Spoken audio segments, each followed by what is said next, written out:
Shalom sahabat yang baik hati, salam sehat selalu bagi kita semuanya.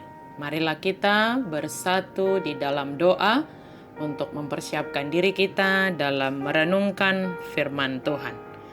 Allah Bapa dalam Yesus Kristus, terima kasih Tuhan untuk kebaikan-Mu bagi kami. Kami memuji, memuliakan nama-Mu ya Tuhan di sepanjang kehidupan kami. Saat ini kami hendak merenungkan firman-Mu ya Tuhan, berkenanlah Engkau menolong kami, menuntun kami di saat merenungkan firman Tuhan. Amin. Firman Tuhan bagi kita pada hari ini dari Kisah Para Rasul 2 ayat 21. Dan barang siapa yang berseru kepada nama Tuhan akan diselamatkan. Jadi disi mamalua ganup nama Jo Gowarni Tuhani. Berseru kepada nama Tuhan akan diselamatkan. Peristiwa turunnya Roh Kudus berdampak sangat luar biasa kepada para rasul, yang tadinya mereka takut karena peristiwa kebangkitan sehingga mereka berkumpul di satu rumah, serta menguncinya sebab mereka sedang diincar oleh orang Yahudi, di mana orang Yahudi ingin menyembunyikan berita tentang kebangkitan Yesus. Tetapi dengan pencurahan Roh Kudus, membuat mereka merasakan damai sejahtera dan membuat mereka memiliki bekal dan keberanian untuk menyampaikan khotbah, untuk menyampaikan kabar sukacita, kabar Injil Kristus kepada orang banyak yang ada bersama dengan mereka. Petrus bersama ke-11 murid bangkit menyampaikan khotbahnya, menyatakan penggenapan akan nubuat Nabi Yoel, yaitu mencurahkan Roh Kudus bagi semua orang, sebagaimana yang dirindukan oleh Musa, agar Tuhan menaruh rohnya ke atas setiap orang. Dapat kita baca di dalam kitab Bilangan 11 ayat 29. Pada hari Pentakosta, Roh Kudus dicurahkan bagi seluruh dunia, kepada laki-laki, kepada perempuan, budak, orang Yahudi, dan juga bangsa-bangsa lain. Dan saat ini setiap orang dapat menerima Roh Kudus. Roh Kudus menolong para rasul dalam menyampaikan kabar baik dan menolong jemaat dalam mendengarkan kabar baik. Mereka ditolong untuk mempercayai dan memahami apa yang disampaikan oleh para rasul.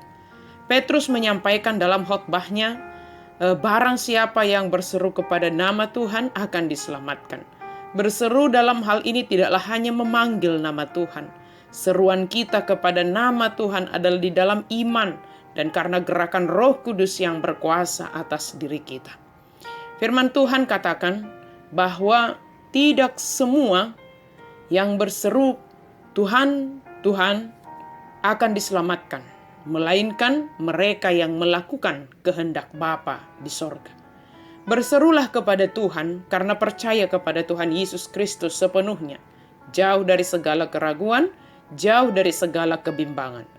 Berseru kepada Tuhan karena percaya akan tuntunan Roh Kudus dalam menghadapi segala bentuk persoalan. Perjalanan waktu dan perkembangan zaman tidaklah serta-merta membebaskan kita dari segala persoalan kehidupan. Jangan-jangan perkembangan zaman ini memberikan kemudahan sekaligus dengan tantangan yang tentunya sangat berbeda. Di tengah keadaan yang berubah-ubah ini, perkembangan zaman yang sangat cepat ini, bagaimana kita berseru kepada Tuhan yang menolong dan menuntun kita. Berseru kepada Tuhan, percaya dan mau melakukan apa yang diperintahkan dan diteladankan oleh Yesus kepada kita umat yang dikasihinya. Hingga akhir hayat kita, tetaplah berseru dalam iman dan tuntunan Roh Kudus agar kita mendapatkan keselamatan. Anugerah keselamatan disediakan oleh Allah melalui Yesus Kristus bagi seluruh dunia. Tetapi apakah kita mau berseru kepada nama Tuhan dengan penuh keyakinan, iman percaya yang teguh, dan pengharapan yang hidup?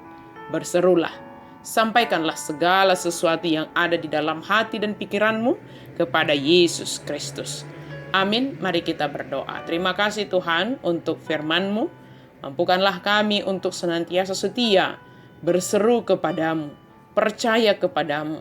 Seruan kami sebagai wujud iman kami kepadamu ya Yesus Kristus. Seruan kami sebagai wujud tuntunan Roh Kudus dalam kehidupan kami.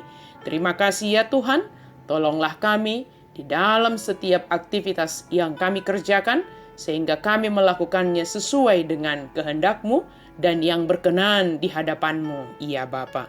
Dalam nama Yesus kami berdoa dan bersyukur. Amin.